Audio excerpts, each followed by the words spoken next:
Hello, hello, hello, hello, all you out there in video land and everybody in radio land too. We're doing a double broadcast here. We broadcast on radio on 4680q.com, and we also broadcast through the studio on a video, which is rolling right now. Hello, everybody. My name is Paul K. Lemire. This is my co-host, John Fillion. Bonjour, mon ami. Bonjour, bonjour. Est-ce que tu viens dormir ce soir? Oh, I'm doing very well. Excellent. I'm doing That's very well. I had hear. a good night's sleep, and it's just about spring. But I got to watch my papers, John. Your papers? My papers right here. You mean you got a paper route? I got papers. Paper late? I got papers. And you know what the problem is with papers? No. The problem is that if they're not right, but why are we having so low sound levels on the radio? I don't get it. It was working fine yesterday, then all of a sudden it's not working today. We're not getting really good sound levels here, and I don't know why. You know, it never fails that maybe I did something wrong before I blame everybody else, right? Shouldn't be blaming everybody else, but it was working fine yesterday. All of a sudden, it's not working again very good today. Mike's on. Funky weather. Funky Wagner. But my papers, because yesterday what I did is I put my papers on top of this little fob here, right, which I'm going to put up here. It blocked the Bluetooth signal and turned off my video recorder. Sacre bleu. Sacre bleu. Anyway, this is Absolutely Paul K. Lemire, John Fillion. We are here to talk all Habs, all show. No Drew Deeks today, though. He couldn't make it in, unfortunately. I think he's playing Glastonbury on Friday. He's a headliner. Drew Alika is playing Glastonbury on Friday. Drew Aginla. That's what I call him. Drew Aginla. Yeah, well, we love Drew Deeks. He's YouTube superstar. And, we love him to death. So, always a good show. But he will be in. We're going to be doing a live broadcast, John, on Friday of the draft. Absolutely. And you're going to be able to watch it on the Drew Deeks channel. That's phenomenal. I'm excited. I just can't wait until I am totally pumped. They say, and now, picking fifth, they keep the Canadian. Oh, let me ask you a question while you're talking about that. The Montreal Canadiens. Who are they going to ask to come out and make the pick? Now, this is something nobody's talked about. Last year, they asked CP. Not Caden Primo. The other guy that's CP. Yeah, they asked Corey Perry. Corey Perry. There you go. He's the other Four-time CP. loser. Four-time loser, by the way. And Poor Corey Perry. Well, yeah, but he gets action other ways. It doesn't matter about the cup. Ooh. But who do you think's going to come out and make the announcement? I was thinking about that today. I think I'd have my ex-captain who is headed to the Hockey Hall of Fame. Shea Weber. Absolutely. That would be awesome. That's what I would do. That would be awesome. Wouldn't that be cool? Yeah, he just got inducted. We'll talk about that later. Exactly. What better way to bring it on for Shea Weber? I think that would be an excellent idea. And I think you and I should be running the Habs, to be honest with you. Yeah, really. We know what's going on. We know what to do. At least marketing. Absolutely. Right. So I think that would be an awesome idea, John. Great pick. I was thinking about that myself. Who would I get? I saw Shea Weber being inducted today. And then I'm thinking, what greats are still around that we could get to wander up there and do it? There's just so many from Montreal, right? Bob Gainey's still around. Oh, yeah. There's a ton. And players. But it's a little early for Patrick, but I think Shea Weber would be excellent. I think that would be awesome if he walks up there. Let's see if your prediction comes true. I can't think of anybody better, especially since he just got inducted. Exactly. It's a perfect fit. It's a perfect fit for the perfect time. He's the perfect guy for the perfect time. I mean, you can't plan this better. No, it couldn't be better than that. So let's hope he does that. I'd love to see that, to be honest with you. I'd really like to see that. And I don't know why these sound levels are so low. Everything was working fine yesterday. I don't get it. That's a likely story. Here we go. Okay, somebody monkeyed with that. That's why. Okay, there's always something. Somebody touches something. And it's the universal button. Yeah, it's the universal sound button. There you go. I knew something wasn't right. But, you got to look around the board and figure it all out because it works good. And if nobody touches anything, it continues to work good. Florida, we're definitely working the boards on Monday night. Yeah. That's for sure. Oh, Florida. We're going to go over to that game. Then we'll do some Canadians draft trivia, right? But I like to talk about that game. Good segue there, Messi, Johnny boy. Messi, good segue. Good Messi. segue. I watched that game and I'm just going, let's see what's going to happen here tonight. And when Bobrovsky got into a groove, I said, this game's over. This game's over. Even though they got the first goal, like this game's over. Like it's all over. Florida got the first goal. Edmonton tied it up immediately. Yeah, they tied it up. But I don't know. They were just like you say. They were all over them. This was the games they played in the first three.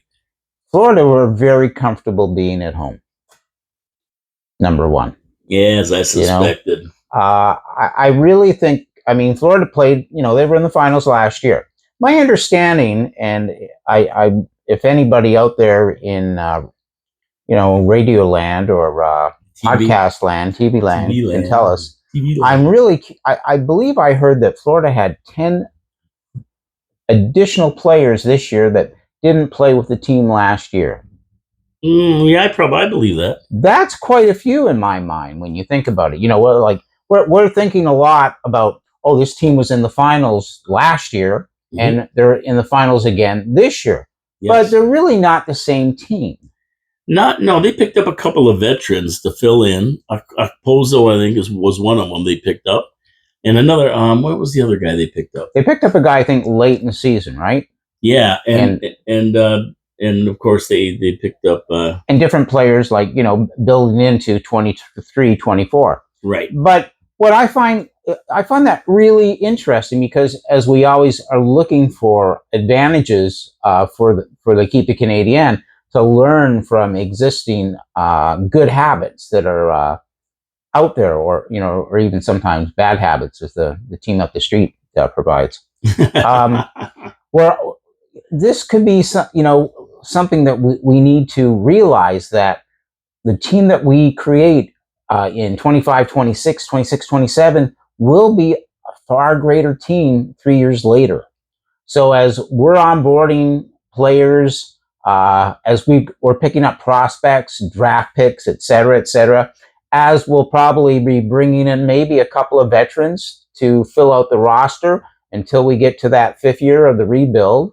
Some of these players may only be temporary. There's a lot of talk about Kent Hughes bringing in a couple of unrestricted free agents onto the team immediately for only a couple of years. And that's kind of like bridging the gap. So that, when you think about from a strategy standpoint, makes perfect sense for Kent Hughes to do. Because the sooner he can bring the team into the playoffs and get a level of playoff experience, the better it will be for the team to be prepared for a Stanley Cup final. Yeah, and that's the whole thing when you talk about, this team making the playoffs next year. I think next year, this coming up season, it's very important that the Habs are ready to take a run. I'm not saying they're going to make it. I'm not saying they're going to get more than the first round in. But there's a couple of people who have been to the finals that were on this team when we went to the finals 3 years ago or whatever it was.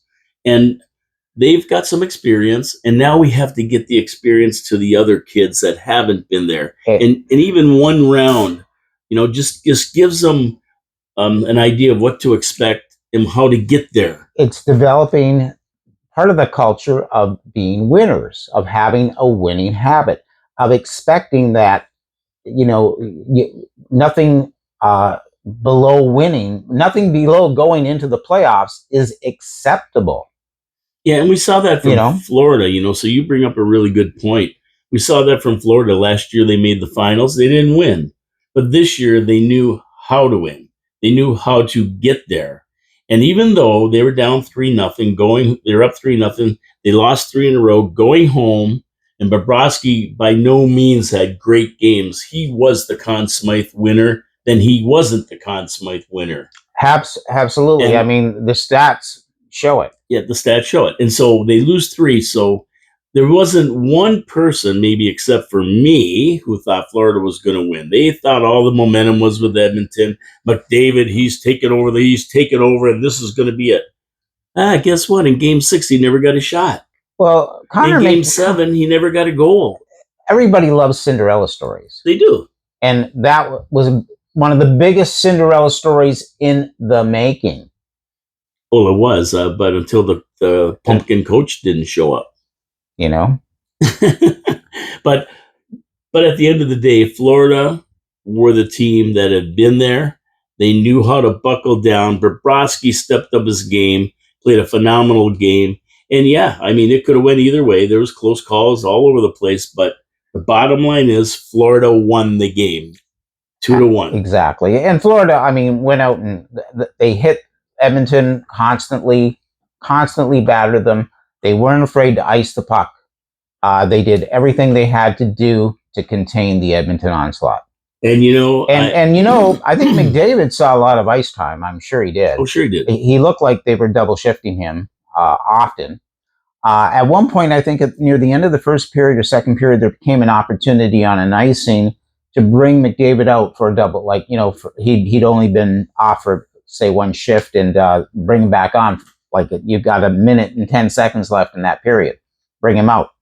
But what Florida did was kept Edmonton on the D. So the entire time that you bring out Connor McDavid for that last minute, Connor McDavid, for that last minute of the period, he isn't playing offense. He's playing defense. Right. and I don't think he got off the ice in the last 5 minutes of the game. I mean, they pulled out all the stops to win this game, and they just couldn't get by Bobrovsky. He made a couple of great saves at the end there, and the team was just like, they were like the National Guard, man. They stood in front of that. They weren't letting anybody get through, and the seconds counted down. It was 2-1 to Florida. They hoist the Stanley Cup, and to tell you the truth, the guy I was happiest for the most, because I'm a Habs fan. I really don't care who wins of Edmonton, Florida. I know Canadians, this was their dream to have it come back to Canada, but Canadian people, let me say something to you. The next team that wins the Stanley Cup from Canada is going to be the Habs. Take that to the bank. So forget about these Oilers and these other bum teams. A true Canadian team winning for Canada. That's right. And so, but I was happy for Paul Maurice. A lot of people are very happy for Paul Maurice. I was so happy. 30 years in the league, plying his trade, looking for that combination to bring to the Stanley Cup and win it, and he finally did. There's not a nicer guy than Paul Maurice, although he loves to swear. I'll give him that. I mean, Paul Maurice is a really interesting study. Much like Scotty Bowman in the beginning, he played hockey in the Ontario Hockey League, and he got an eye injury, and so it ended his career. And he's been, right around this league. He's played for, been coached for 4 or 5 different teams at least. But I mean, just think about it. I mean, about 2 or 3 years ago, I believe he retired mid-season from the Winnipeg Jets. And then a year and a half later, he took on the Florida Panthers, which was only 2 years ago, took that team to the finals that very first year. And now, his second year with the Florida Panthers, he wins the Stanley Cup. Yeah, well, he was talking. I saw an interview with him, and he said that, listen, I was retired. I was done. I didn't want to coach anymore. I was finished.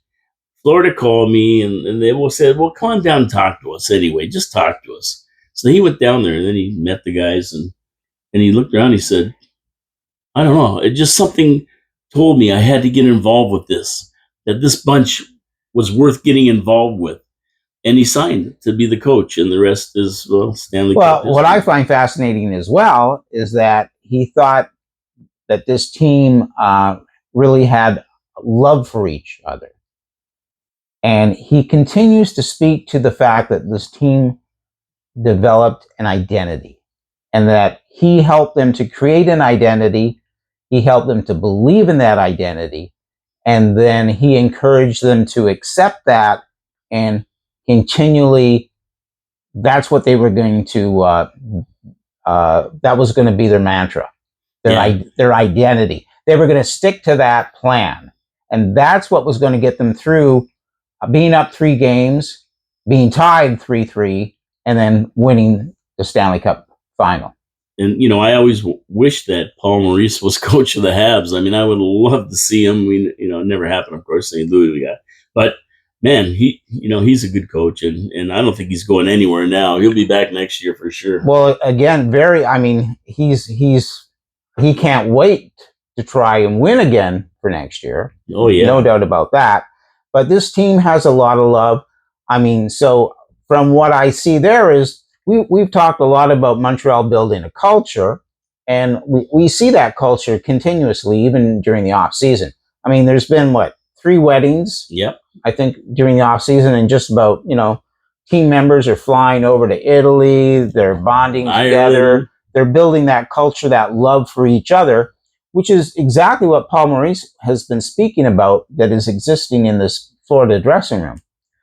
But as well, now it's time for the Canadiens to create a team identity. How is this team going to play on the ice? What are they going to be known for when you're playing against them? What will other teams say? Oh, the Montreal Canadiens, this is the type of team they are on the ice. So it's great to have your culture, and we've been doing an excellent job with that. Now it's time to define what this team is going to be, how they are going to play to win a Stanley Cup. We need the identity. Absolutely. So as much as I was really happy for Paul Maurice, I was very, very mad about the Conn Smythe Trophy. And, it made me mad. What trophy? The Conn Smythe Trophy, and it went to Connor Bedard. Oh, really? What? No, not Connor, but now you got me saying that. Connor Bedard went to McDavid. Connor McDavid. Yes. I'm going Connor Bedard. You got me thinking Connor Bedard. And I got, McDavid. It's amazing what I can do, eh? You got a mental thing going. That's why you give all Drew Deeks the answers to everything. Absolutely. We do our trivia, and he's got the answers because you mentally give him that telepathy. Yeah, so anyway, you made me say Connor. I'm going to blame you anyway. But anyway, McDavid won it. And there's no friggin' way McDavid should win this. He played a great series, blah, blah, blah. But you know what? He's not a champion. Bobrovsky played a great series. He played a lot of great series, and he's a champion. He should have got it. That's what my contention. And I don't care what anybody else says. They gave it to the wrong guy. That was all a political move because he's the best player in hockey. I believe now I guess that's done by press. It's who's done that? It's the press writers or whatever it is. The national press. The national press. Whatever called. The National Hockey Press. Yeah, something like that. I believe only one person in that entire group did not vote McDavid. That's what I was told. Yeah. Unanimous almost. Now, you think the Florida goaltender should have been the Conn Smythe winner? I do. I don't know if there really was a Conn Smythe winner. Oh, okay. Okay? To me, nobody really stuck out. I mean, and I think that's part of the identity of Florida. A lot of people are starting to say, well, to win a Stanley Cup, you need 5, 6, 7 star players.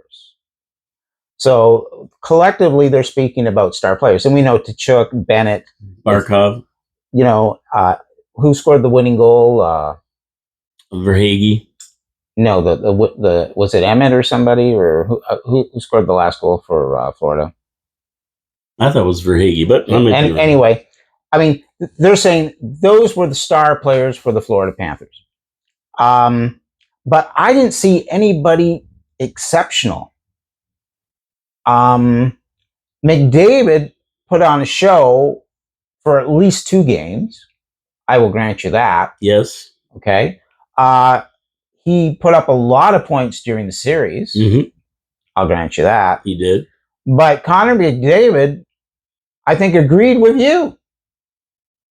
Because he didn't come out to accept the cup. Wah. Yeah, I didn't even come out. No.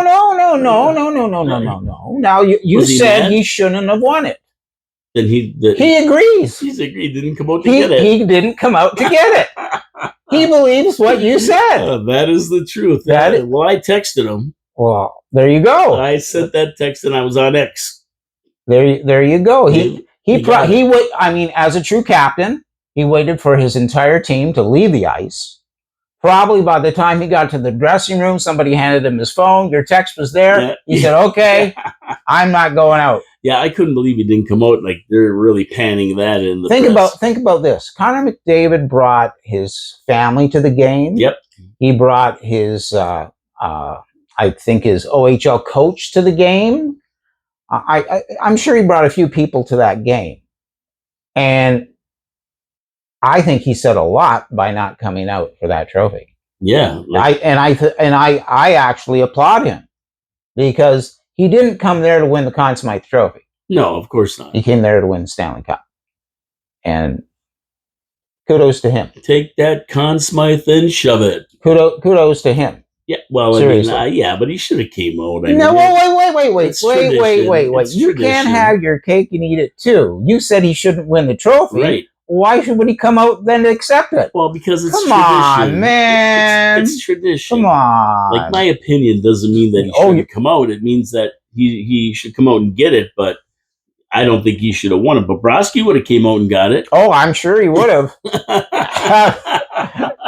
At 35 years of age, playing goal, he'd come out and get any trophy they're going to give him at this point. I think so, but what a series he played too. So, I mean, there's guys who say he scored 42 points in the series and broke Gretzky's this and blah, blah, blah. And okay, I agree with it. I mean, I don't think that he shouldn't have even been in the running for it. I just think the people who win it, they're the champions. They should get the awards. He was definitely in the lineage of great players. I mean, he was putting up records like the Gretzky Lemieux records we spoke about in previous episodes. Now, imagine if he would have won and they gave the trophy to Bobrovsky. I don't think he would have cared. No? I don't think Connor would have cared. Well, maybe no, not. I don't think so. I think to win a Stanley Cup is everything. Well, there you go. And I mean, that's what people were, I mean, I think he's every Canadian broadcaster was speaking about that because they're all about, the Cinderella story, Cup coming back to Canada after 30 years, Connor setting, records, following the footsteps of the great one, yeah, blah, blah, blah, blah, blah, blah. So, I mean, what I loved was Paul Maurice going up, getting the cup and then going, Richard, Beliveau, Howe, Gatsby, and now Maurice will be on the cup. Dad, our name is on the cup with those 4 other guys that you loved your entire life watching hockey. To me, that was fabulous to me. I mean, that said so much about Paul Maurice and what he's been trying to accomplish for 30 years and asking everybody in his family and his whole group of friends surrounding him to accept what he was trying to do for those last 30 years. Yeah, it's amazing. It's amazing. So, I mean, in that essence, that's the value of the Stanley Cup. And nobody ever speaks to the names that are on the Conn Smythe Trophy. No disrespect to Conn Smythe. Now, if everybody remembers this, last year, they touched the trophy for winning the East. They're all over it, carried it around. This year, they didn't even go near it. Absolutely. They didn't even want to get knocked into it and touch it. And they win the cup. So that is a real thing. It could be. It could be. Let's put it this way. If the Montreal Canadiens, when they win the East Division, I don't think anybody on that team is going to touch that cup. No, I don't think so. Let's put it that way. I don't think so. I think everybody's staying away after they touched it one year, they didn't win, then they come back and don't touch it and they win. That's that curse, and it's on. It's real. Now, in 1966, 65 or 66, there was a goaltender for the Detroit Red Wings. 65, Roger Crozier. That won the Conn Smythe Trophy. Roger Crozier? Yes. Yeah, I was going to say. But who won the Stanley Cup? Hold it. Would Drew Deeks have known that? No. Okay. Okay. Okay. Just gotta get that straight. No. That's why we're having this conversation. Okay. Okay. We That's gotta why get we're that having this straight. Are you conversation. listening, Drew Me and Diggs? you. Yeah. So who won the Stanley Cup that year, though? In 1966, that you're talking 65, 66? Yeah, That yeah. would have been the Habs. Exactly. And so Drew might have known that. Might have. Maybe. And so there you go. A team wins the Stanley Cup. Roger Crozier on the losing team gets the Conn Smythe Trophy. Yeah, there you go. Huh? Do you think Roger Crozier really cared about? No, I'll bet you Roger Crozier came out and got it though. I'll bet you he did. Yeah. And I'll bet you Detroit didn't win a cup for about 15, 20 years. Yeah, after that season. Geez, I don't think Detroit won back until they hit the 90s. Exactly. So now let's see what happens next year. Well, Florida's not going to win it. I'm telling everybody right now, I'm making the prediction. Florida will not win the Stanley Cup again next year. But will Edmonton? Well, I don't. Boy, oh boy.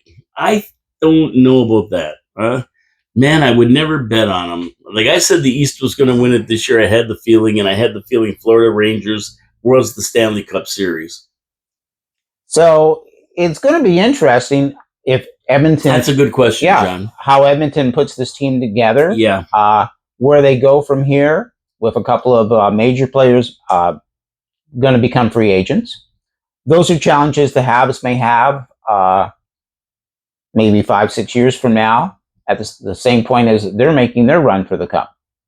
So it'll be interesting if we can learn something from what goes down in Edmonton over the next 2 or 3 years. Yeah, it's going to be interesting next year with Edmonton because that's a long, like this is the longest Stanley Cup run ever till June 24th, and it's just like a grinding season, or 23rd or whatever it was on Monday, and it's just a grinding season. Now Florida's gone through 2 of them, and sometimes you just looked at those 3 games they lost and you said, geez, they do look tired. And Rangers, they wore Rangers down. I mean, Rangers look beaten game 6. And you got to wonder if Edmonton, by the time the end of next season comes around, if they're going to be maybe a little bit gassed from this whole scenario. So think about this. I mean, Florida did it 2 seasons in a row. Amazing. Like I say, they brought in 10 different players. So they shored up the team in a different way to be able to make that run. We know we're starting to learn that Edmonton were not the healthiest team. Yeah, that's coming out now. McDavid had broken ribs or something. Draisaitl had a broken rib and a broken finger. McDavid has abdomen problems, which he may have to have an operation for. Yeah. So that's another thing I think to consider as well. I've never liked playing sports with people who are injured. What if Draisaitl had not played the 3 games that Edmonton lost? The first 3 games. What if he had been recouping for those 3 games, which would have been a matter of 2, 4, 5, 6, 7, at least 7 to 8 days, at least a week? Would he have been able to perform much better in the last 4? Would they have won the Cup because of that? You never know. Right? You don't know. You don't know. But it's a good point. And they lost the first 3 anyway. I mean, they didn't expect to, but so again, you know how Montreal over the last couple of years has suffered so many man injury lost games. How important it is for people to be physically fit, conditioned, whatever. Healthy, and players who are not so prone to injury. You're looking for, so when you're drafting players, when you're bringing on prospects, etc., you're looking for players who can play the majority of that 82 game series, like Kirby Dach, or I think, is it Matheson? Mike Matheson. Who's the gentleman that went to Winnipeg? That was Monahan. Like a Monahan. Monahan actually played 83 games last year. Yeah. And too bad Newhook was out and Doc was out, but we're going to have them back and healthy this year. And Monahan is, again, that unrestricted free agent. Yes, you might see him back in Montreal. You never know. I'd love to see that happen. You never know. And we've had some good feedback, actually, on the podcast, some of the comments. A lot of some of the the listeners, the viewers have agreed that Monahan would be a good pick. Yeah, there you go. Let's go to a little trivia here. Roger Crozier. We got trivia. Yeah, that was a good one. I got it. I mean, like back in the 60s, there were 6 teams and only so many good goaltenders. So I could probably. Well, there were only 12 goaltenders. Yeah, we could go through the whole league and tell you every goaltender that played. Exactly. Right? Probably their numbers even. I wonder if we could do that. Like 1 in 30. I wonder if we could do that. I don't know. Remember, goalies would be either number 1 or number 30. That was it. That's it. Easy peasy. Easy peasy. The Canadians have traditionally put a premium on a certain position, and they drafted more of this position than any other when they've held a top 10 draft pick. What position is that? And I'll give you with the multiple guesses. Okay. Left wing, center, goalie, or defense? Well, that's a good question. That's a good question. We've had a lot of great of all of them. A lot of greats, right? So I'll have to say goalie. I wish I had my button out. No, it's left wing. Believe it or not, it's left wing. And, we always remember these great goaltenders Montreal's had and drafted and the good centers, but it was left wing. And this group includes such stars as Mats Naslund, Steve Shutty, Bob Gainey. Yeah, it's amazing that you don't even think of him as the left winger in some respect.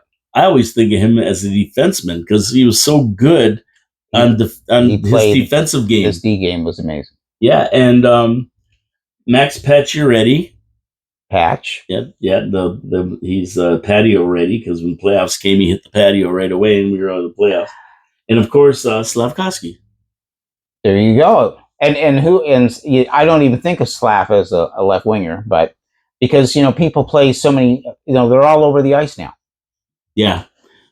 And it's funny, you go back and there's a ton of them that Montreal drafted left wingers who really never made a huge impact on the team, but they were drafted as left wingers, and they have drafted more left wingers in the top 10 when they had a top 10 pick than any other position. So there you go. There you go. Who knew? I would have probably said, said goalie or defense because. Well, with CP and whatever. Well, exactly, and Patty Waugh and. Theodore. Where did Theodore come from? That was a trade, or was that I think they drafted him. Did they draft Theodore? Yeah, Theodore, and we've had so many over the years. Good goalies. Not just. We think of Carey Price. Oh no, I don't think of Carey Price when we all think of Carey Price. You think of Carey Price, of course, and I think like guys like Patty Waugh and everything else, and they're just we've always had a goaltender there that's been decent. Winnipeg has a decent goaltender who's a free agent. Who, Hellebuck? Is that the goaltender there? Is it Hellebuck, or is that the other guy? I think it's the backup. The kook. I think his name is Laurent Brossois. And he's 31. Oh, yeah? And he's got the best numbers in the NHL for a backup goaltender. Oh, wow. I never knew that. And that's he's interesting. An unrestricted free agent. Is you never know. You know what? This is what the beauty of this draft is. Expect the unexpected. Well, the beauty is you do the draft, and then on July 1st, free agency, off we go. Yeah, exactly. And to be able to pick up a goal, and you've got $3 to $4 million more cap dollars. Well, didn't we have that situation last year, and we had a heck of a time with it? But what I'm saying is if I pick up a goalie, then I'm trading a goalie. Oh, boy. Okay, so which one? So let's say I have an opportunity to move up in a draft pick here. I could easily trade a goalie if I knew I could sign an unrestricted free agent goalie. Or you go in and trade the goalie later, Yep, get rid of him. But exactly. But this guy is the right age. He's 31. He's got amazing numbers. He just doesn't see the ice as much as he needs to. That's the kind of goaltender that we need 5 years from now. who's the guy who would have won the Conn Smythe Trophy if you were handing it out? If I was handing it out, it would have been Bobrovsky. And he's 35, and Is he that old? Yeah, he's that old. I don't think so. Really? Yeah. Check it out. Is he that old, Bobrovsky? He is that old. Okay. But, you're talking about that, right? And we just saw a big trade yesterday. Allmark going to the Ottawa Senators for Korpisalo and a couple other players, right? So because you've got to have a goalie. Yeah, so Ottawa made a big move. Korpisalo wasn't quite what they thought, and Allmark. Well, we'll see how Allmark does. Remember, he was on the very, very bad Buffalo Sabres, and they ditched him. So I've got to think that he's had a couple of career years. Is he going to do the same on a team that doesn't protect him like the Boston the Bruins did? We'll see. We'll see at the end of the day, but. Yeah, I didn't think he was that old, Bobrovsky. 35, and he will be 36 September 20th. Wow, Florida better be looking for another goalie, too. He's just about come to the end of the road. So, but we know experience in a goaltender is very important like that they can actually peak like later if they're a good goalie to start with. And I believe this guy in Winnipeg could be... Somebody's going to be looking at him for sure. I mean, he's going to go. He's not going to be in Winnipeg next year. It'll be interesting to see where he goes. Well, that kind of fits in with your 4 to 5 year plan here, where in 3 to 4 years, some of the people that we see today are probably not going to be there. And also, we need somebody to play goal for the next 3 to 4 years that's very good, so that we can wait for Jacob Fowler and some of these other guys we got sitting in the wings, right, to make their way to the NHL. Exactly. And they take a little longer. And whether Jacob Fowler will be able to, be that contender, I mean, let's hope so. But at the same point, you can't bet the whole pot of money on one guy. So if there's a goalie out there who has those great numbers, who is like just bubbling under the 32 goaltenders who are starting goaltenders in the NHL, then he's definitely worth a consideration. Yeah. And like I say, when I see Bobrovsky playing as well as he has at the age of 35, this guy could easily fit that into that plan. Yeah, when it's all said and done, it makes sense. It's a possibility. Makes sense to me, yeah. So just talking about that Allmark trade, what do you think of it, John? Well, I believe Boston did really well by picking up the 24th, I think, overall pick for this year's draft. Yep. I believe, like you have said, that this goaltender that they traded was not going to be the guy for Ottawa for Boston. No. And they picked up a backup goaltender as well as a forward in the trade. So yeah. I think it's a win for Boston. Yeah, and we'll see what Allmark does in Ottawa. I mean, well, here's an opportunity for him. Exactly. Okay, because he won't, I think Boston played, I think they did the rotation pretty evenly during the season. Yeah, it was 50-50 almost. So here's his opportunity. Yeah, to take over, be first, and lead Ottawa to... Whatever. I don't know. I think they made the playoffs. Down the canal, I don't know. We'll see what happens with that. But interesting trade. Usually teams don't like to trade some of their best players within their own division. Like, they like to trade out of their division. Yes. But, they got, I guess, such a good deal that they couldn't resist it, especially, I don't think they have a number one first round draft pick. They don't have a first round draft pick this year. Now they do, number 24. And you were telling me that you think it could affect Montreal at 26. Well, they're going to be drafting ahead of Montreal. So maybe they will know who they think Montreal wants and pick that person. You never know. You don't know.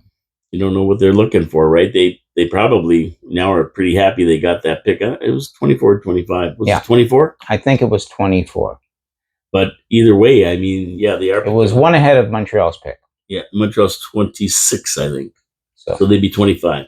But still, it's a first-round draft pick they never had, and now they got a shot at who knows who, right? Exactly. In Montreal, now they're thinking, You got to have a ticket to win the lottery. You got to have a ticket to win the lottery. That's right. So that was an interesting trade. Now, last week, I mentioned this Eitan Silayev as a possible fifth pick for the He's a fifth defenseman, overall correct? pick, Drew Deeks. Fifth overall pick, Drew Deeks. You're not hearing we got it right. Right. He's a defenseman, though, right? Ooh, Drew Deeks? No. Oh, yes. Yeah, he's a 6'7", 18-year-old D-man. He's big. And he had another meeting with the Habs. He's a big guy. So if the Habs cannot or choose not to move up, because of the picks they want, Demidov or Lindstrom, if they're gone, there's a lot of other choices. Montreal's doing due diligence here. Yeah, Iginla, Seneca, Tan, Yzerman, they're all possibilities. Montreal's doing due diligence. There's been a lot of talk about making sure that you're not drafting a bloodline recently. Just because your father played hockey doesn't mean you're going to be great. True. In some cases, it's true. In some cases, it's not. Yeah, the Tkachuks prove that to be true. I thought Brett Hull was he was a pretty not a bad hockey player. Good. Yeah, not a bad little hockey player. But now Gordie Howe's sons. I mean, one played well in Philadelphia. I think Marty, but no Gordie. No good. Yeah, no. Wait till Gretzky's kid comes up. Oh, how's he possibly gonna? I mean, he's got. Yeah, it's amazing.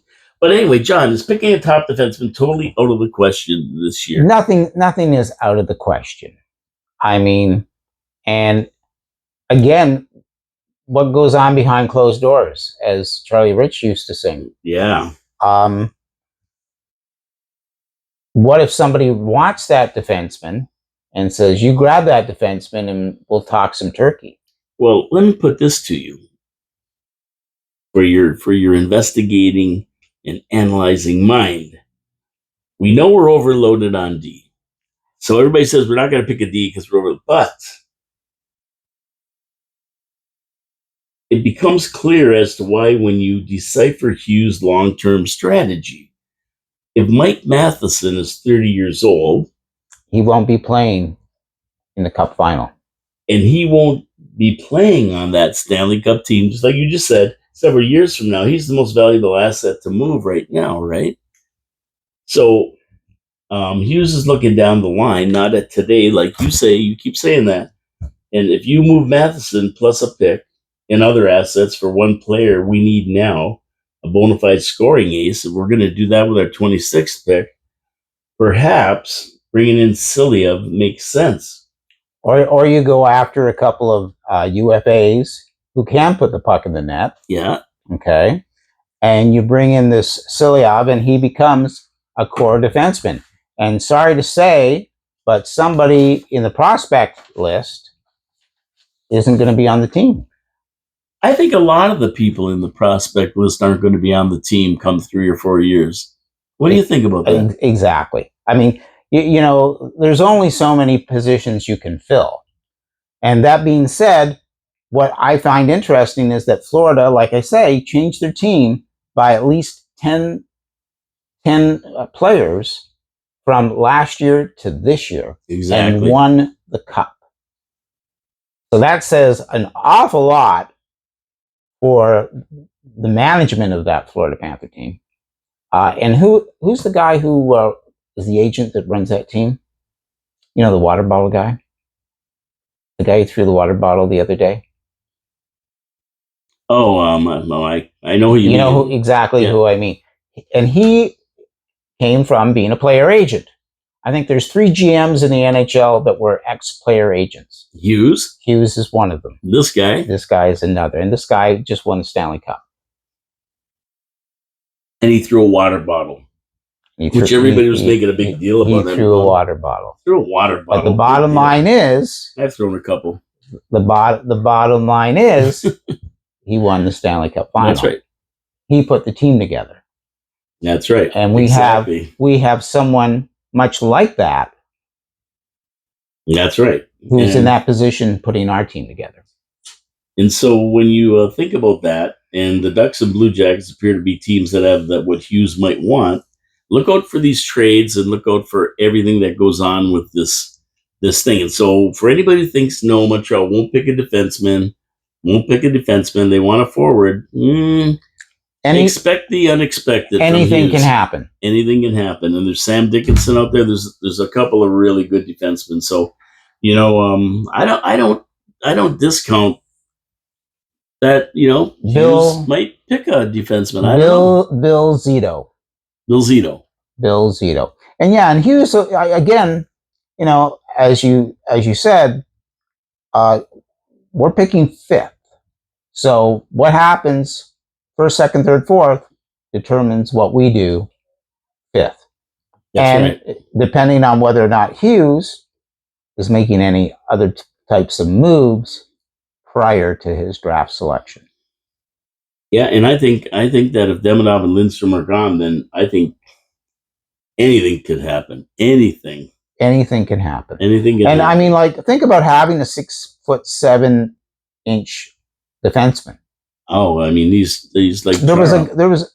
Oh, that's the guy. That's the guy. And didn't they win a couple of cups with Chara? Well, they won one. They won one. That's for sure. And he was a big part of it. And Boston dominated a lot of the league back then with Chara. Yeah, a big goon like that is always good to have, right? It's good to have a very and there's strength there. 6'7", there's strength. Yeah. And Chara played a lot of minutes for the Boston Bruins. Yeah, and they're calling him like very, very good in the neutral zone. Excellent and good in the defensive zone. Not a prolific scorer or anything like that, but more of a guy that's gonna do what Florida did to Edmonton a couple nights ago. You need defensemen who play defense, without a doubt. Edmonton had their opportunities the other night. They did. But the Conn Smythe winner, Bobrovsky, he shut him down. Who's the guy for Edmonton who was injured? Not McDavid, the other guy. Not Nugent Hopkins. No. And there's Draisaitl. So Draisaitl had a rib and finger injury. Draisaitl had two excellent opportunities to put the puck in the net that night. He found on the first opportunity from the right-hand side on the PP, and then he had another shot in the same area, and he shot wide, and there was you could see an opening there. Yep. Now let me ask you another question here. Let me get your opinion on this. I love getting your opinion on stuff. You know that, right? You didn't know that? I didn't know that. No, okay. Well, now you know. So Mishkov is definitely going to come to the NHL this year. Did Habs make a mistake? No. I mean, Mishkov still has to play hockey in North America. I mean, it's great that Mishkov is coming, but I don't see that as a mistake. Yeah, I know. A lot of people are just saying, we could have had him and they didn't take him because he wasn't going to be here right away and they couldn't wait 3 years and the KHL and all these contracts. But he's coming over. So I tell you the truth, I'm quite happy with our pick. Oh, absolutely.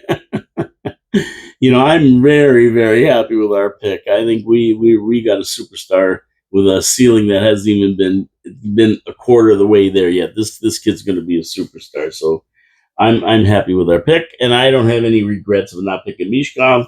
And Slavkovsky has already proved himself. What has Mishkov proven us? Yeah, I mean, Slavkovsky has got a huge ceiling as well. So. Yeah, that's what I'm saying. So, okay, so let's move on to another player that may get chosen in this draft that everybody's kind of talking about. And that guy is Atas Saku Koivu's son. Wow. Yeah, now he's another like bloodline player. Yeah, and he's draft ready. He's not quite in the first round yet, but he's making progress. He was with the TP's under 18 team and has been productive, 17 points in 16 games. And he was in the under 20 team. He managed 15 goals and 29 points in 23 games. Good numbers.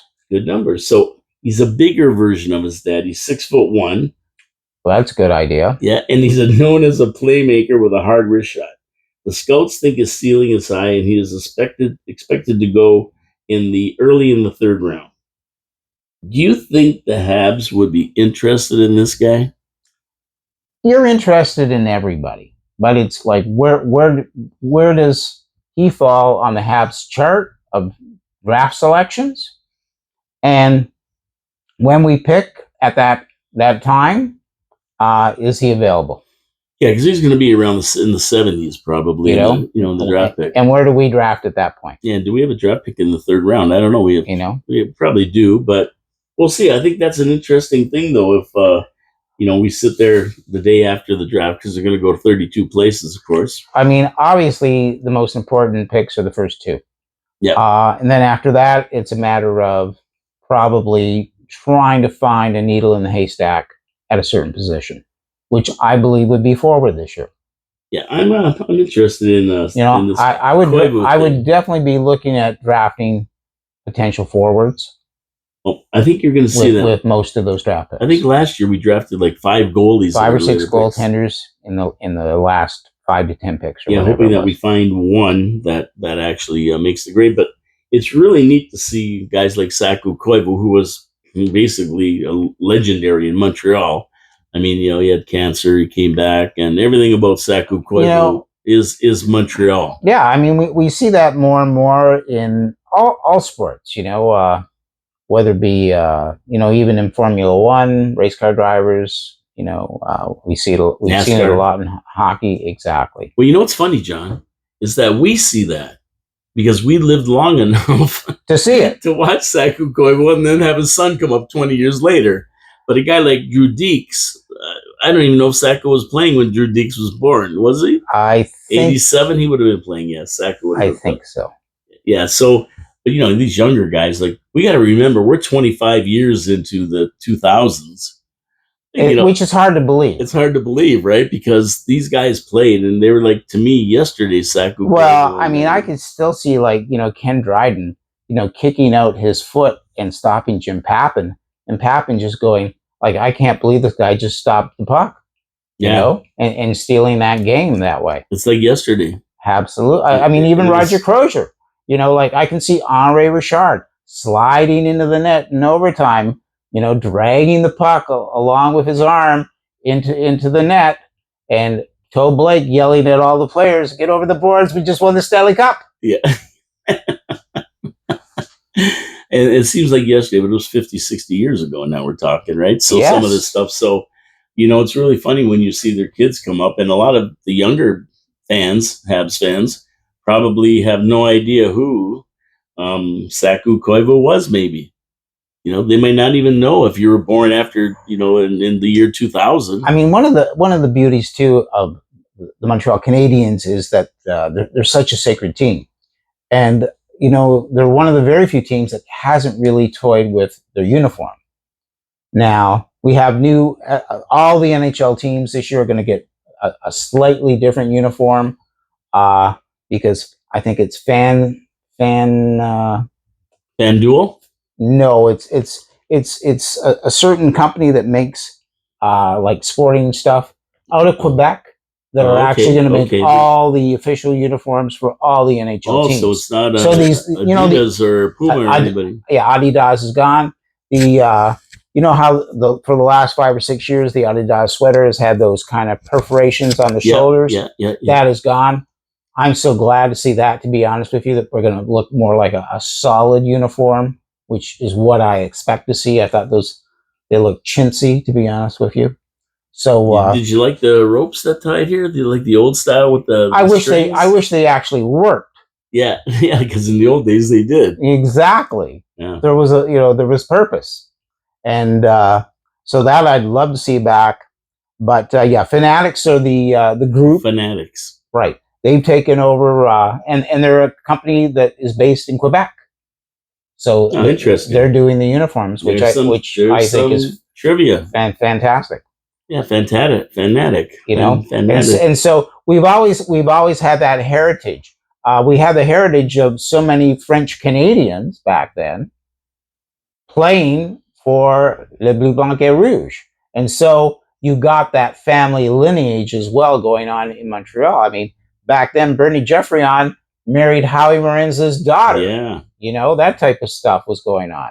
So Unbelievable. there's a huge hockey kind of royalty that exists in La Belle Provence. I mean, Habs and land. we lost a coach last week who we thought we had acquired. You guys were just talking about him last week, this fool. Exactly. And then all of a sudden, Rajon Ull's son. he went to NCAA. He went back to where we had brought him from. So I think it was all very, I mean, everybody was like, you know, we'd love to have him as coach.